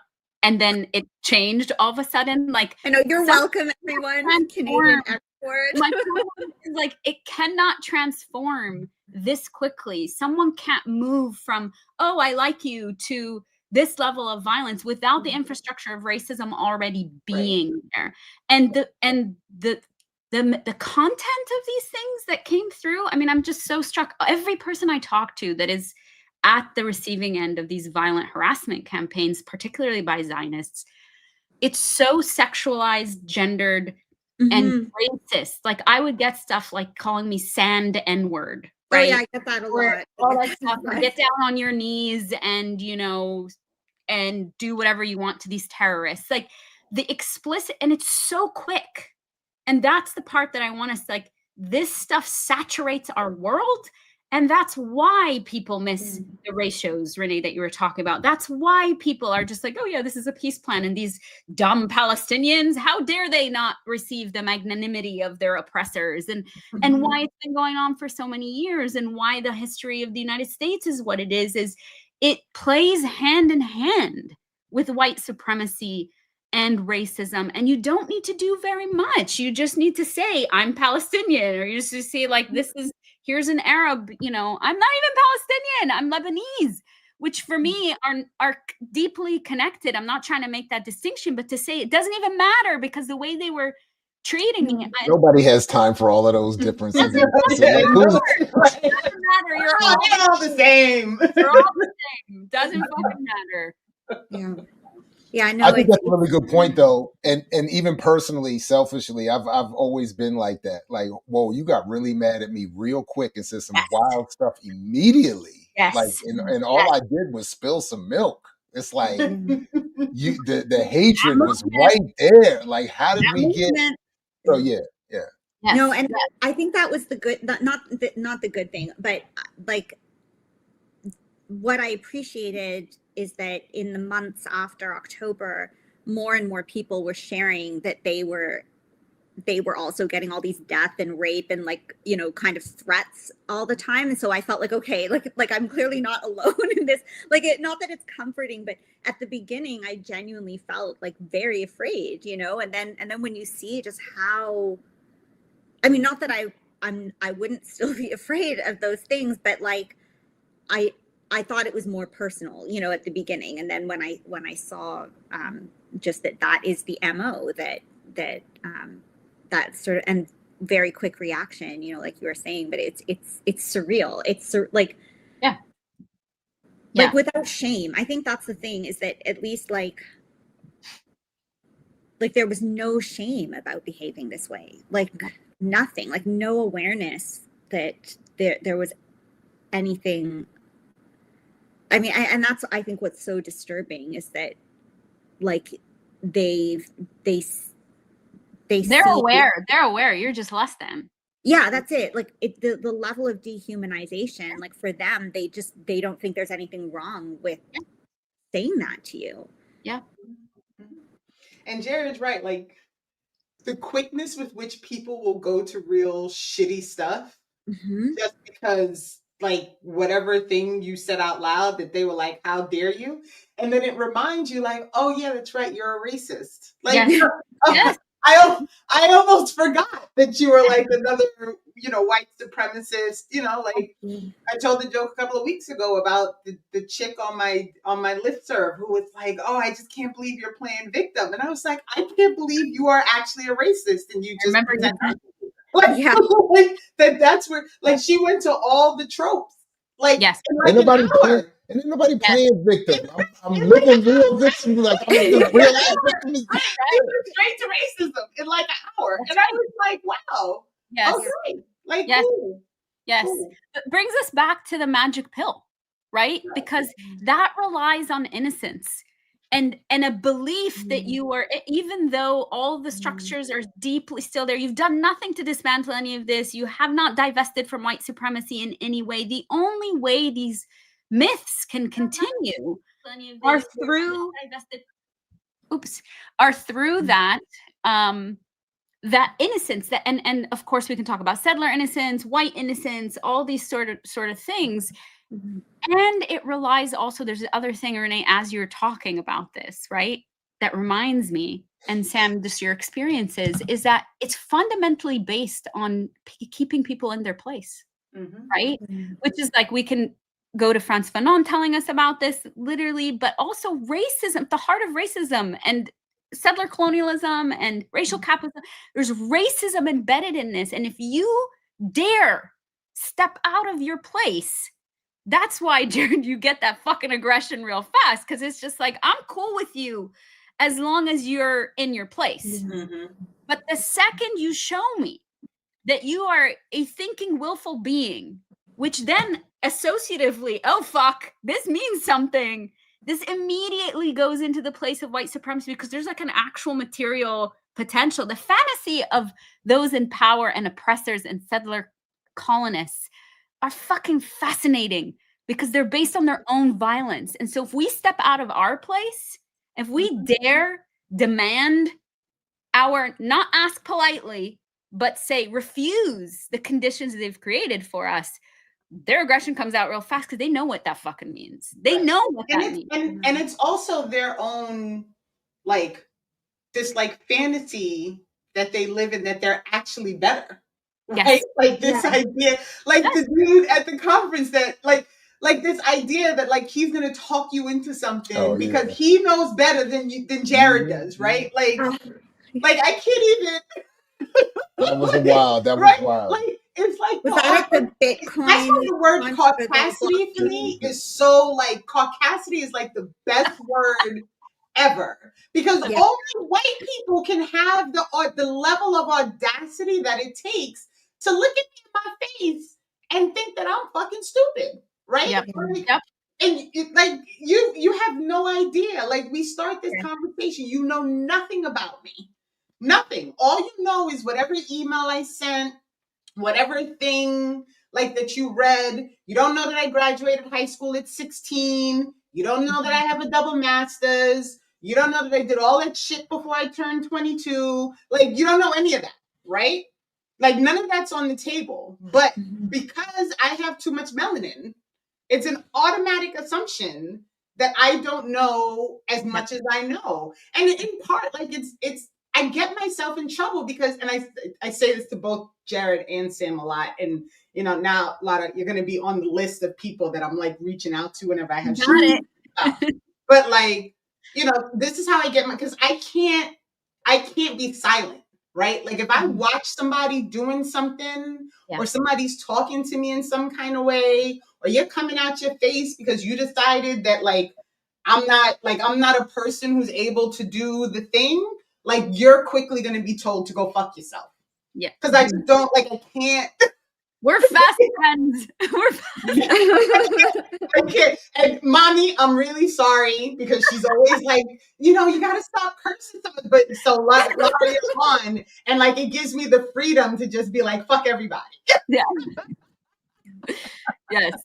That is psychologically sound, let me just say. But it is and coming from an expert in the field, so therefore it's this full stamp of approval. Yeah. But there is, I feel like sorry, it's just making me think of all these times that, because like when people presume me to be white and then they're confused because I'm opinionated or something and I'm being rude. And then as soon as they learn that I'm Palestinian, you just see the whole dynamic change, that like you just suddenly lost all credibility. So like I constantly witness this process. So just listening to this whole thing, it's just sort of making me replay all these scenarios that I've sat through, because like the association just runs like so deep, and I've literally just watched it because I've had people sort of accept me into their space unknowingly, and then you just see the expression change, like you see the whole thing, which unveils, again, I keep coming like finding the parallel process between this peace plan and everything we're talking about, is it unveils the underlying lie. There is no version of ourselves, if our politics are in the room, that will be acceptable to these people. In graduate school, I was told I was aggressive over and over and over and over again. I had settler colony. I was learning shit. I was not going to be quiet, like you said, Renee. And I decided to do an experiment. And for the final last year, I tried to be quiet. I was like, it didn't work. Then I was aggressive for being and then you're mad because you tried to be quiet, you tried to be polite, and the silence is taken as hostility. And then people are still responding to you in the same way. Like there is no win. There's no win. That's it. There's no win. Palestinian Gandhi. You can have a Palestinian Gandhi himself. This is what I always get. I'm just like, people thought he was violent because he was coming up against this. It didn't matter that he was non-violent. The way the system receives him is you are disrupting something. You're going to be seen as violent. That's the thing. So I think my ask for people is like, divest from all these ways in which we are asked to become legible to people fundamentally who are navigating the world based on a racist structure that will never accept you if your full politics and full being are in the room. And the rest of the shit, man, that frees you up for so much more, for being with comrades, for planning for the future that we all deserve, and for our fucking collective liberation. Like, leave that shit behind. It's never going to work. Never going to work. Yeah. So listen, I know, Lara, I think if you have to leave in a minute, I just want to remind everybody that the link to more about you is in the show description. But and I want everybody to take a minute and harass Lara about getting her own like stuff going, because it's like secretly in the works and she's putting it off and she's not sure. And we need it all. We need it all. And I just want to remind also everybody, if you were thinking of putting in a bid, she has already told you if you're not on a watch list. So just keep that in mind. Keep it to politics and research. Otherwise, I just don't want to get you hopes up. Revolutionary love, folks. Yeah, that's it. Revolutionary, get on a watch list and we'll see what's up. We'll see what's next, You guys are awesome. I just want to end before I have to go with one thing that I told you all offline. Oh, yes. I love these folks. I learned so much from them. They're comrades, they're revolutionaries. I listen to them all the time. And I was the asshole who wasn't subscribed, even though I thought I was. So don't be the asshole that listens in and is extracted and doesn't subscribe. So check your status, subscribe, throw them some dough in Patreon. I just so appreciate you all and everything you bring every single week. Your labor doesn't go unnoticed, and it means a lot to me. It really does. No, likewise. Thank you. I saw Jared from Millennial show up in the chat. So salute to him and that crew who for some of us introduced us to you, and we deeply appreciate it. And thank you very much. And look forward to the next time you pop up. Yeah, we'll have to bring you back. You'll be another one that we'll just keep pulling back in. Absolutely. Anytime I'm here. Sam, so good. Yeah, it was so good to see you. I have to. Thank you. Take care, Lara. Peace. Sam, so you're welcome to stay. Ashley's going to join, and we're going to talk a little bit about what happened in North Carolina and some of the workings in like local politics stuff. You feel free to stay if you have time. You know, you're always welcome. It's totally up to you. I can stay. I can just be like this. I feel like it's an area that I'm not as well versed in to contribute probably, but I would love to. I'm happy to stay, or whatever you prefer. I really don't mind either way, because I'll be watching regardless. So folks, as we remind you again to like, share, subscribe, support the Patreon, and ring the bell so you don't miss anything. We will welcome to the stage now Ashley Robbins. Welcome, Ashley. Good to see you. Good morning. Greetings. And welcome. Can you hear us, or are you muted? I don't hear you. Yeah, so I think we got to check the connection there. And we'll see if we can. It's on my iPad. There you go. Okay. There you go. Perfect. Can you hear us? All right. Yep, I can hear you good. Okay, perfect. Okay, right on. Right. Welcome. Thank you. So, Ashley, thank you for giving. So, me, of course, like I'm in like our little private DM chat. Like, what happened? Let me know what happened. Julia primary, because I wanted to know. I was like secretly like, oh, could she pull it off and win? Because that would be super, super dope. And then, it didn't happen. But do you want to give the people an update on how your primary went, and then, kind of like how this is all going to play out now locally for you? Sure. So I didn't win or make it through the primary. There were 3 of us, and the incumbent and the other individual made it through. But I did secure 11.15% of the vote, which I think is great to have ran the campaign off $1,000 of my own money, not had any major endorsements. And it was just a testament to getting out and activating people and educating people about what was happening in our local government. Folks have given me feedback that they've never seen Durham energized this way, and that the way I've kind of handled this whole thing has changed the game forever, and that we'll never be able to go back to what it was, because now the people are hip to what's going on and are paying attention. And I don't think the current folks in office were prepared for that.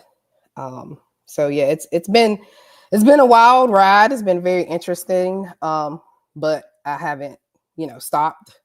The next morning I made a post like, I don't want to feel pressured really to like publicly endorse other people. And I let folks know that the difference between me and the other 2 was less than a number of votes that I got. And that for people who voted for me because something specific about me resonated with them that they maybe didn't hear in other people, like now is the time to try to leverage that and try to get those folks to commit to some things, or see if they can be moved on some things, instead of just expecting folks to just vote for the lesser of the 2. Not to say that the other person is bad. She's actually a great candidate, and I plan to support her myself.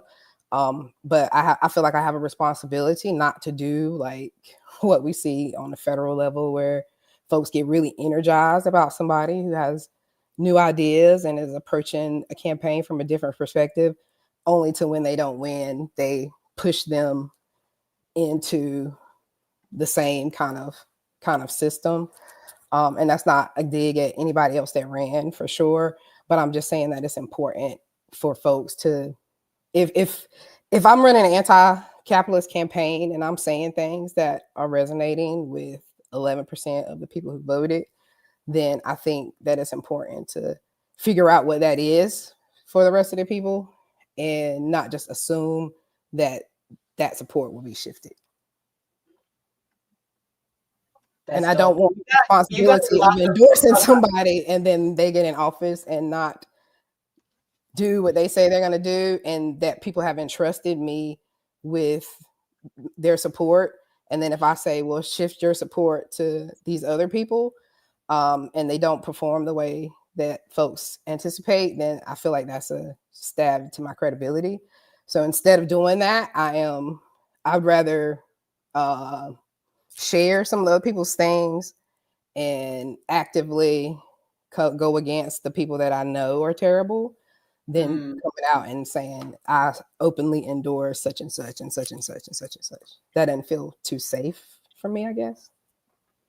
That actually sounds like the best way to go about it.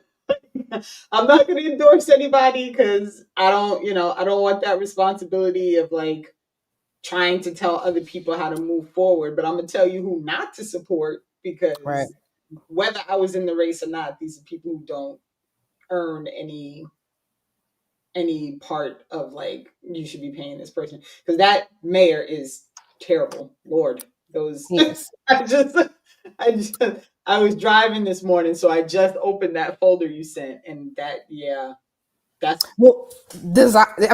Conversation fits to what we've been talking about, because our political local level seems to also be controlled to some extent by Zionists.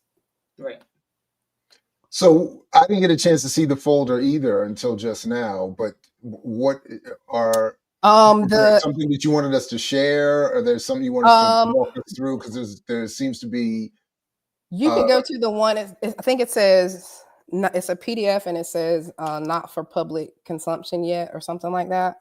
I think it's towards the bottom. Methodology and statement on Israel. Yes. Methodology and statement on Israel. Yeah. Okay, got it. And by the way, while I pull this up, I did look to Lara's point. 20.4% of watchers are not subscribed. And what's even more disturbing, honestly, is that only 13%, subscribers who turned on all notifications for your channel. That's only 13% of our subscribers. And subscribers who turned on all notifications for your channel and enabled YouTube notifications, only 6.7% of you have done that. So of all of our now 50,000+ subscribers, only 6% have the bell rung. So let's everybody fix that. I just want to put it out there that I'm in the 6%. There you go. We need new t-shirts. We need 6%er t-shirts. And Samantha's in there. So here is the methodology and statement on Israel Gaza, not for public consumption. I'm assuming I would scroll down to number 3. I'm sorry, step 3. That's the statement that he came up with. And I'm sorry, say again, whose statement is this? So we have Durham is an activist hub. Like, we have a lot of different activists in this area around a lot of different issues. And folks were putting pressure for our city to come up with a ceasefire resolution. And so this was what the mayor sent the rest of the city council members to consider. I obtained this through public records request, so it's not anything. And step 3, that's what he sent everybody for their approval to release publicly as a statement instead of a ceasefire resolution. That on October 7th, terror struck Israel. Okay. Steady silence in response to the violent wrongs of our world is unsettling and deafening. But by that he means the violence of the Palestinians against the Israelis. Apparently not. Yeah, I mean, look at that second sentence. The deafening silence of the dust settling after a bomb is dropped. Images of the crushed hopes and dreams in Gaza City and inexplicable grief after a brother or sister in a kibbutz is taken by Hamas. Hamas seems intolerable. So everywhere in here, he talks about Gaza and Palestinians in the passive voice, and then Israelis in the active voice. Like something's being done to Israelis, but Palestinians are, it's just happening. Wow. Competing groups are calling for a ceasefire or the release of all hostages. Several organizations have drafted proposals in support and opposition to the various resolutions offered by the international community. It is our responsibility to remind you that these perspectives can and must coexist peacefully. I can't. Yeah, that's wild. And the biggest donor to his account, to his campaign this year, is named Bobby Kotick, who used to be with Activision, Microsoft. He was on he's in Epstein's Black Book. And when a judge ruled that the list needed to be released in January of, I think, 2024, he resigned on December 29th. He also hid a bunch of sexual abuse, sexual assault at the employment. And he helped Barry Weiss start the Free Press. So, like, there's all these connections to Zionism. So former New York Times Barry Weiss, who just started this Free Press nonsense, is partially funded and set up by another former Epstein supporter. Wow. That's fascinating. And he donated $6,400 to my mayor's campaign, who also, by the way, was at the Clinton Global Initiative last week. So I posted, I considering everything we know, I don't know that I'd be posting pictures with Hillary Clinton and Bill Clinton, but I think he's gotten to that. He's like a deep state mayor. Like, people are like, I didn't even think they worried about folks that low on the totem pole, but he is. And the white liberal yimbies are trying to build housing everywhere. The more, the abundance. They actually have an abundance elected group now. So it's all these politicians all over the country that subscribe to the abundance policy. And, I just really hate how they've bastardized what abundance means to us, which is we already have what we need. We already have enough money. We already have enough housing. We already have enough food. It's just that people hoard it and it needs to be redistributed. We don't need to build more housing when there's X amount of vacant units per unhoused person. Like, people are just hoarding resources. And these new zoning laws that they want to do are just to give wealthy people forgivable loans to build ADUs, which are accessory dwelling units, or like mother-in-law suites, granny flats. They have different names for them, tiny homes. Build them on their property and rent them out. And that's supposed to solve our affordability crisis, even though the cost is primarily from construction. So building more does not solve the affordability part of it. Building more never ever solves. And that's so part of my annoyance, even with like this Mamdani campaign, is like, he talks about housing, but he couches it in building more affordable housing. And there are so many empty apartments in New York City. They don't need to build shit. They don't need to build anything. They don't need to, there's no need for that. And this is the story everywhere. Even, I think I saw something the other day where Trump was talking about, millions of housing, and it's building housing, right? So it's always, people have to remember that the minute people don't focus on the fact that there are empty buildings, because if I remember correctly, everybody who's homeless could be housed with all of the empty properties that are around the country, right? Yep. And so the minute we get into a space where we're talking about building things, now we're talking about corporations, right? You're not really talking about housing people. You were talking about providing another investment pathway, opportunity. right? Yeah. Investment, profit, selling, building materials, like all of these things that come into play when you have to build a dwelling, right? None of that benefits the person who has to take out a mortgage, right? To now live in that space, or who has to pay 2/3 of their paycheck to pay the rent for that space. Like, none of it is really about creating a space where people can just like live and breathe, in their house. Yep, they did a housing, one of our forums, they did like a housing report card. And anyone who mentioned they were concerned about displacement or the importance of community input before redevelopment was scored low. So they gave me a D because I said that I don't believe there's a housing shortage. I think there's an affordability problem. And because I'm in denial that there's a housing shortage, they gave me a D. And then one of the current council members is an eviction attorney, and their whole career is about keeping people in their homes. They gave them a F because they have said no to some rezonings. And they gave A's to the two council people who always say yes and who get the most money from developers. So they have a town hall on Tuesday, and I've talked to the candidates left to tell them they shouldn't go and we should be outside and intercept the people going in and have our own housing conversation outside, because the way they present the information, if you don't know, you think, oh yeah, we have a housing shortage, we need to build more housing. They want to make it easier to build housing. That's what we need to do. Yes. But like, folks don't understand that's not for you. It's for them. Like, I've ran their stuff. They got real estate investments.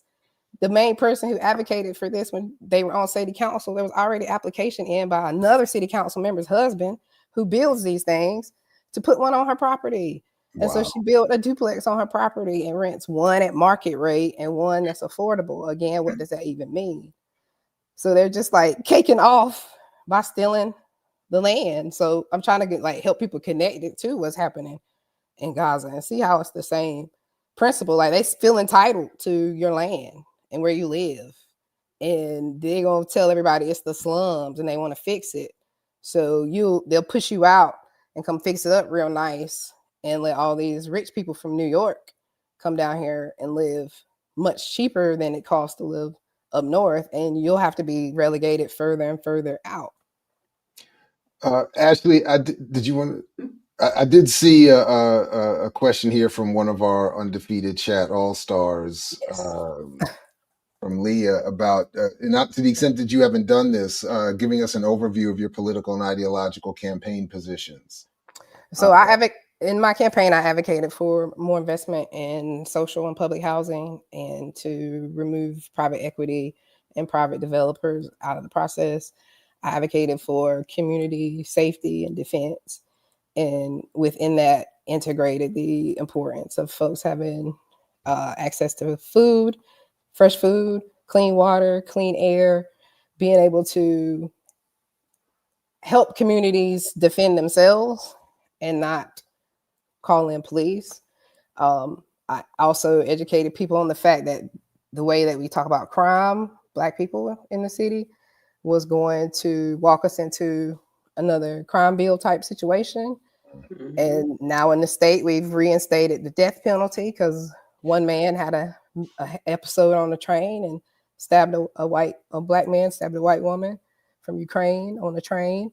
So now the governor, also a Zionist, pushing for a Democratic Zionist, pushing for involuntary commitments and red flag laws. And the Republicans put in there damn, I just lost my train of thought. What did I say? It's all good. I mean, we can't have a society where. No, let me stop. Listen, I just know death penalty, reinstated the death penalty. That's what I was saying. Right. But I just know when I heard that story, I was confused because I thought we didn't like any of the immigrants. And so I wasn't really sure like how how we got to reinstating the death penalty over people that we're told shouldn't be here. I mean, White one. no, I know. Yep, because like a week or so later, a white man shot up a restaurant at the beach and killed 3 people, and he was a former soldier and had some mental health issues. But the tone of the conversation was much different, and it was more we need to take care of them. You know, it wasn't we got to put these people away and be tougher on violent offenders and roll back bail release for people suspected of violent crimes. It was a lot more compassion in that. Right. There's always plenty of compassion for the white people who do stuff. And you know, there's a real lack of emphasis on the white on white crime that I'm truly confused by, because I feel like there have been plenty of episodes lately of, you know, the white people really coming after each other, but somehow none of that has become like a topic of conversation for many people. And you know, it just makes me wonder if no one else sees that, like, you know, some of the we're gonna have to get all this white on white crime under control. Well, I mean, I know you're not quite in Fayetteville, or what that Fort Bragg cartel calls Vietnam. Well, I grew up about 25 minutes from Fayetteville. I mean, so, but I know, but the point being, when I heard you bring up this whole military thing, I keep thinking of that book again, and we're gonna have to do something. We do, yeah. We're gonna have to do something. And then to your point about white on white crime, I mean, a majority of this is white soldiers running drug rings and killing each other and their spouses, and it's we've had several shootings in Raleigh, because I-85 runs from all the way up north, all the way to Florida. And it's a huge I heard that mentioned a lot in that book. I-85 is big. Right.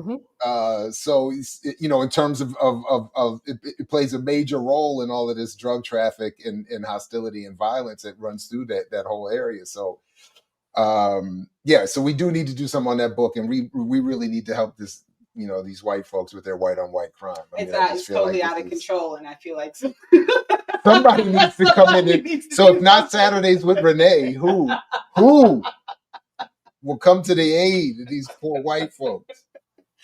It's just so, the whole thing is just getting so bad. Like, it's just getting so ridiculous. And while I was driving, I listened to the Blexit conversation, because somebody else had sent me like their little booklet on whatever their tour and stuff that they're doing. And it's just like, I just want all these people to go away. And I don't really I don't know how to make them all just go away. They're just it's so absurd. And even like, I caught a glimpse of something somewhere that Candace Owens was like complaining because she wasn't invited to Charlie Kirk's funeral, and you know, like, she was on the back burner. But meanwhile, like, you're taking money from his organization in order to go and propagandize Black people. And not that, like, you know, as we've learned multiple years now from Jared, like, not that these campuses for HBCUs are a haven of like revolutionary, you know, strategy and Black liberation. But damn.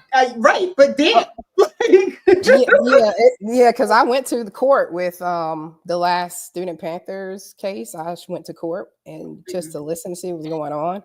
And they had approached this university to go through a restorative process instead of going through the court system, and the university wouldn't do it. Wow. So the professor lost his job and had to go teach at a different school. The professor that was supporting them. Wow. Because there was another UNC professor that was at Chapel Hill. That was a different campus though, right? That he was on suspension, and they had to back down because they couldn't prove.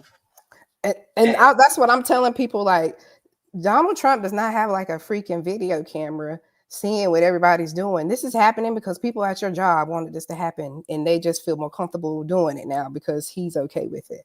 These folks do not have any idea what's happening on a UNC student campus, but your administrators do, and they're just using this to get rid of people they've been wanting to get rid of anyway. Right. That's a good point. Right. Because that's how it always works. It's like, like just like Sam, when you told that story earlier about how quickly people turned on you, right? You are, and I don't even know if you've even considered this, but you have always been a threat in those spaces, right? Because a woman should not be in those spaces, right? Like you have always been a No, threat yeah. to these people. On many Right? levels, yeah. Right. And so you gave them an excuse to recognize you as a threat. Right. So now they don't, now they have something to point at, because they were almost a little bit like, well, I can't really point at the fact that she's a woman. Right. But you gave them something else, because just like Lara said, like that switch doesn't happen overnight. Yeah, and it does. It ties into everything we were talking about before, because it's a society primed to always support this white narrative, like no matter what. It's so it's like there's no question, there's and everything, actually, like you were saying, this thing like mental health things on white crime or whatever. It's like the whole society is primed to just accept that as like a normal, acceptable. Yeah, it's insane. That's wild. I don't know. I don't even know. But I will say, so MIT, they just announced yesterday that they are passing on Trump's offer to to elevate their status for funding. They're good. They're not gonna sign off on any like agreement between the White House and MIT. And MIT is one of few places where there's actually been movement on stopping support of Israel, because the students and the staff have been. Now, there's also been like, calling the police on their students and faculty members. So, I'm not going to give them too much credit, but they have, there have been some pullback on that campus, because the students and the staff and the faculty have actually made some real stands on, we're not going to just sit back and allow MIT to support Israel in these multitude of ways. And I'm curious. I'm going to be curiously watching to see like who else realizes like, oh, we can say no, like that's like that, because I always feel like it only takes one person, right? Like it only takes one person to be like, nah, we're not going to do that thing. Oh, is that the dog?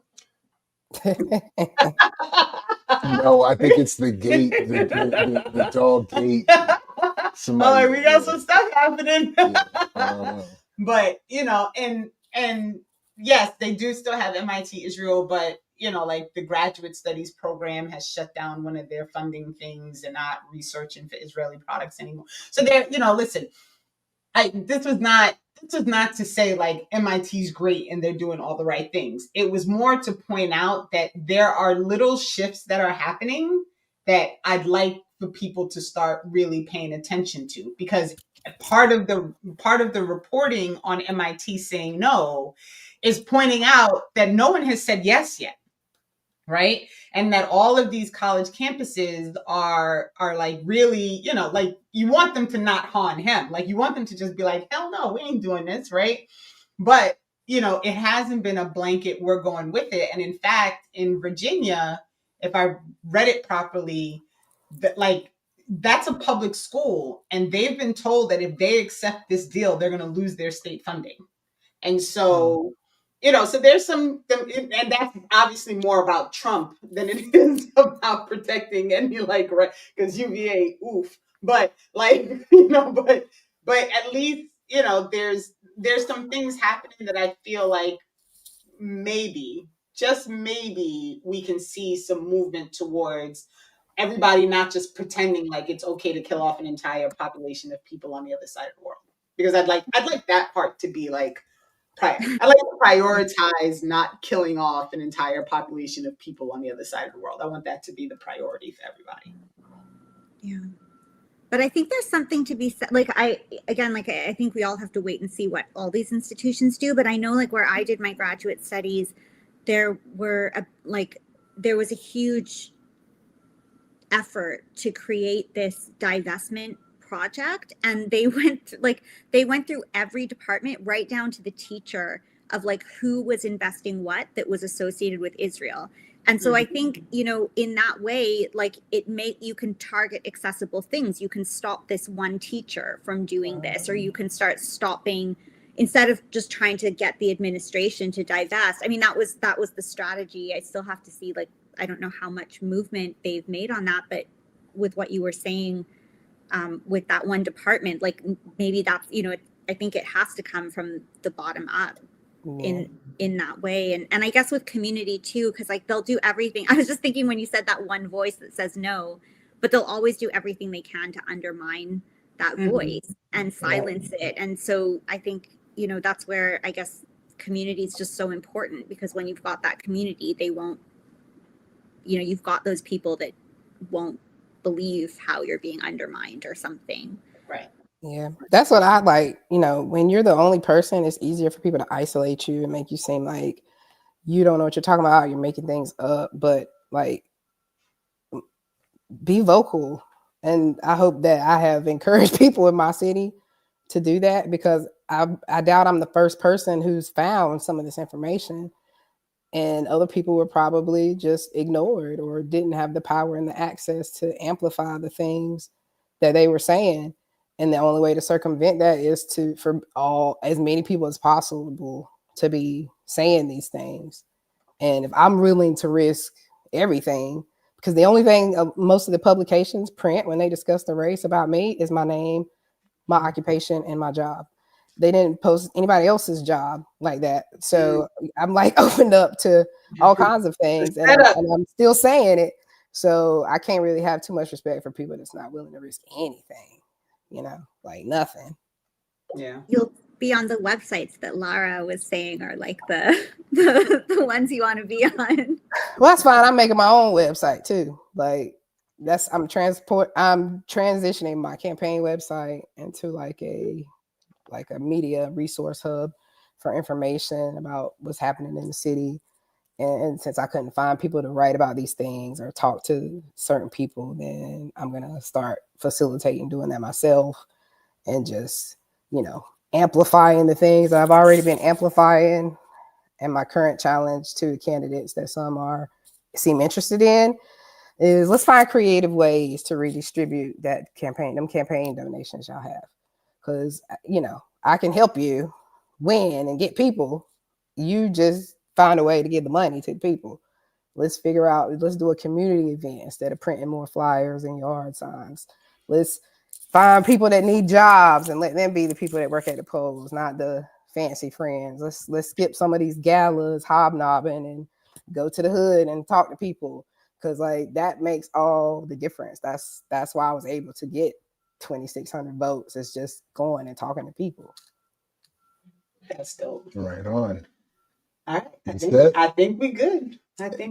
Ashley, thank you for joining last minute. Absolutely. Thank you. You were it was perfect. I was like, oh wait, can we get you in? So I really appreciate it. Sam, thank you also for last minute jumping on. And I I've said it multiple times, like, invaluable, like what you bring. So I really appreciate you always being willing to participate. And we're back tomorrow. Yeah. Tomorrow, Patreon, everybody, live on Patreon, right? So sign up for the Patreon if you haven't already, and I'll link in the show description, and join us there. And I want to just echo the thanks to both Ashley, Samantha, and of course Lara earlier as well, and big salute to the undefeated chat as always. So if we're all set, thanks everybody. As usual, peace only if you're willing to fight for it, as Fred Hampton used to say. And we'll catch you next week, same time, with more Saturday with Renee.